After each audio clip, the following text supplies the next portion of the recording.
Abakristo bakedde mu mwingi okweta mu kusaba kwa Sunday esoose mu mwezi guno gw'omukaaga era nga badde bakulembeddwamu omusumba w'ekkanisa Reverend Frobian Ssebunya, omutandisi wa Delta TV ow'ekitiibwa Dr. Kanuga Salentake wamu n'abakristaayo abalala. Tonda n'okutambulira mu makubo g'amatukuvu kaakano n'ennaku zonna abooluganda musemberenga mukkiriza mutoole eno saakalamente entukuvu ebasanyuse omukubiriza akulembeddemu okubuulira mu kusaba kwa leero ye mukyala Juliet Ssegawango n'asoose kwewuunya abantu ababeera ku bunkenke n'ebintu by'oku nsi mu kifo kya Katonda. Ono awadde ekyokulabirako ng'ekyabasajja bagoberezi b'omupiira. Tuyinza okulaba ebintu ebimu nga tubiwadde nnyo obudde kubanga waliwo abantu abamu abatuusa awaka ekiro ng'omupiira gusambibwa. Waliwo abalala bava mu mbeera ng'emipiira gyabwe babawangudde mu nsonyiwe sibimanyi bulungi naye ndaba omuntu okuyaayaana. Nsaba okuyaayaana okwo mu kuteeka mu Katonda mujja genda okulaba nga buli kintu kitambudde bulungi. Ono okubuulira kwe akutambuliza ku makulu g'okuwaayo ekimu eky'ekkumi ng'alaze nga Katonda baakola ebyannaggwano eri ababawaayo omutema guno eri Katonda. Tumukeme. Njagala mbabuulira abooluganda ng'ozze wano ng'okutta ekimu eky'ekkumi ng'okikwata bulungi nga bwe kirina okukwatibwa. Manyi nti waawe ezituuka ziro ne zikalubamukko naye gwe zikwate. Ekirawandiikibwa kino kitulaga nti alinenya omuli gwe kwata Katonda omuwe.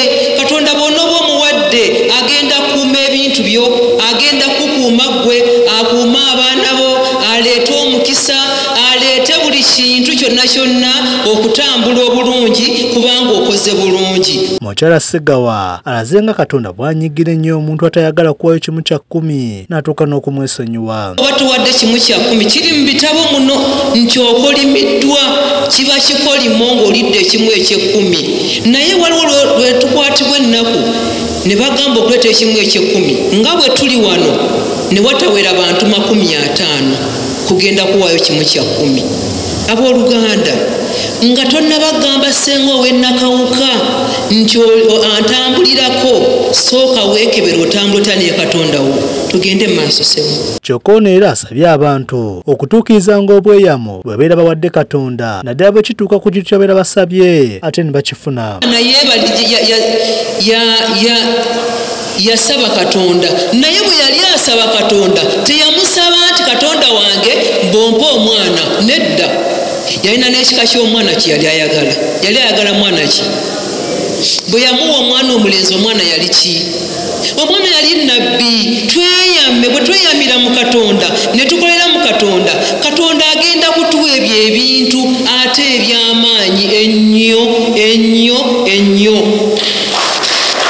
Mu ngeri emu alina akama kakubye abakristaayo ak'okugulumiza Katonda ekiseera kyonna ono naye abafeeko. Twetunuliremukko tulabe abaffe bwe tubadde tutambula tukoze bulungi nga Katonda bw'ayagala. Mujjukire buli muntu alina ky'ayagala ne ky'atayagala. Buli muntu alina ekimuwoomera n'ekitamuwoomera naye ebimu ku bino ebimu Katonda ebimuwoomera.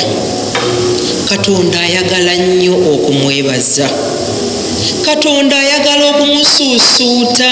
N'obeeraawo n'otandika oluyimba n'omugamba mukwano gwange oba njogera ebigambo ki